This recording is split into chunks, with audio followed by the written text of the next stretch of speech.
لمحہ بلمحہ ٹام کی بیزاری اور غصہ بڑھتا جا رہا تھا اور فنٹوش اس کے چہرے کے بدلتے ہوئے تاثرات سے پوری طرح لطف اندوز ہو رہا تھا۔ میں نے رابرٹو کے ساتھ بھی یہی کیا، خاموشی سے $200 اس کے حوالے کر دیے۔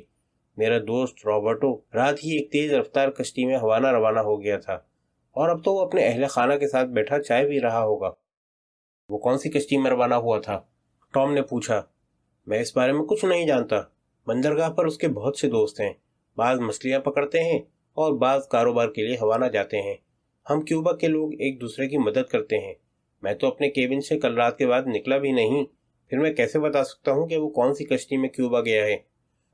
ٹام غصے سے آگے بڑھا اور اس کے شانے پر ہاتھ مار کے بولا، میرا خیال ہے رابرٹو اس وقت تمہاری کشتی پر موجود ہے۔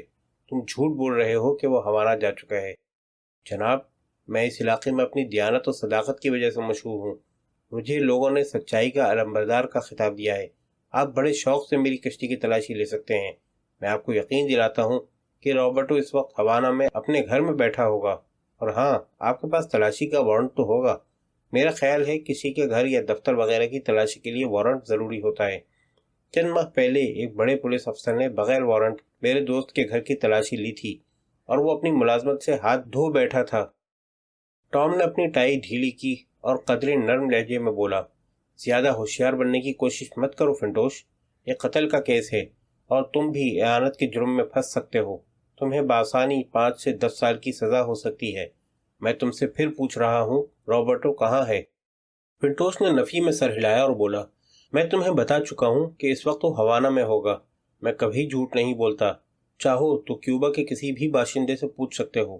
وارنٹ کو رہنے دو، اچھی طرح تلاشی لے لو، پھر تمہیں یقین آ جائے گا کہ لوگ مجھے سچائی کا علمبردار ایسے ہی نہیں کہتے۔ ٹام کا دل چاہا کہ دروازہ کھول کے کیبن کی تلاشی لے لے، مگر دوسرے ہی لمحے اس نے خود پر قابو پا لیا، اپنی خواہش کو دبا لیا۔ اسے یقین تھا کہ تلاشی لینے پر رابرٹو نہ ہوا تو فنٹوش میئر سے اس کی شکایت کر دے گا۔ وہ اس بارے میں اپنا قانونی حق استعمال کرے گا۔ ٹام نے طے کیا کہ وہ اب اس خطرناک معاملے میں نہیں پڑے گا اور چیف کو صورتحال سے آگاہ کر دے گا۔ فنٹوش نے اس کے چہرے کے تاثرات سے اندازہ لگا لیا کہ اس کا اندھیرے میں پھینکا ہوا تیر صحیح نشانے پر لگا ہے۔ ٹام اس کے فریب میں آ چکا تھا۔ فنٹوش نے ایک جمائی لی اور بولا، مجھے نیند آ رہی ہے جناب، میں جلدی سونے کا عادی ہوں۔ آپ کو بھی نیند آ رہی ہوگی۔ شب بخیر۔ فنٹوش کیبن کی طرف چل دیا۔ ٹام نے ایک گہرا سانس لیا اور میکس کو چلنے کا اشارہ کر کے آگے بڑھ گیا۔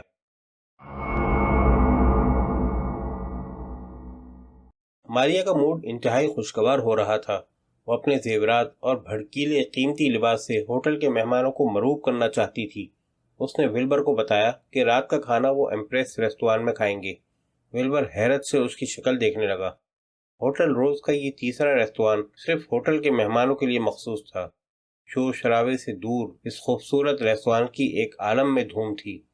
تمہیں کیا ہوا ہے ماریا؟ ولبر نے تعجب خیز لہجے میں کہا۔ وہ ریستوران تو بوڑھے اور ادھیڑ عمر لوگوں سے بھرا ہوا ہوگا۔ ہمیں ایسی جگہ چلنا چاہیے جہاں رقص اور موسیقی کا اہتمام ہو۔ نہیں، ہم رات کا کھانا وہیں کھائیں گے، ماریا نے ایک شان بے نیازی سے کہا۔ میں ان بوڑھی بے وقوف عورتوں کو بتا دینا چاہتی ہوں کہ میرے پاس ان سے کہیں زیادہ قیمتی اور اچھے زیورات ہیں۔ جیسے تمہاری مرضی، ولبر نے پیار بھری نظروں سے بیوی کو دیکھتے ہوئے کہا۔ میں تمہارے زیورات لے آتا ہوں۔ یہ کہہ کر وہ اس خفیہ تجوری کی طرف بڑھ گیا جو ہوٹل کے مالک جان نے حال ہی میں لگوائی تھی۔ تجوری ایک تصویر کے پیچھے تھی۔ ولبر نے تجوری کھول کے کپڑے کا سرخ لفافہ نکال لیا۔ لفافہ سنگھار میز پر رکھ کر اس نے ٹائی ڈھیلی کی اور ماریا کو دیکھنے لگا جو بڑے انہماک سے میک اپ کر رہی تھی۔ تھوڑی دیر وہ ٹکٹکی باندھے بیوی کو بنتے سنورتے دیکھتا رہا، پھر ایک گہرا سانس لے کر اس نے میز سے ایک سنسنی خیز ناول اٹھایا اور اطمینان سے پڑھنے لگا۔ وہ جانتا تھا کہ ماریا کا بناؤ سنگھار 1-1.5 گھنٹہ جاری رہے گا۔ ادھر میگی لیو کی پہیوں والی کرسی کو دھکیلتی ہوئی ایمپریس ریستوران میں داخل ہوئی۔ ان کے آنے سے ریستوران میں ہلکی سی ہلچل مچ گئی۔ بوڑھے جوڑے پہلے ہی اپنی مخصوص نشستوں پر براجمان تھے۔ ویٹر کھانے پینے کی مختلف اشیاء ٹرے میں اٹھائے میزوں کے درمیان پھر رہے تھے۔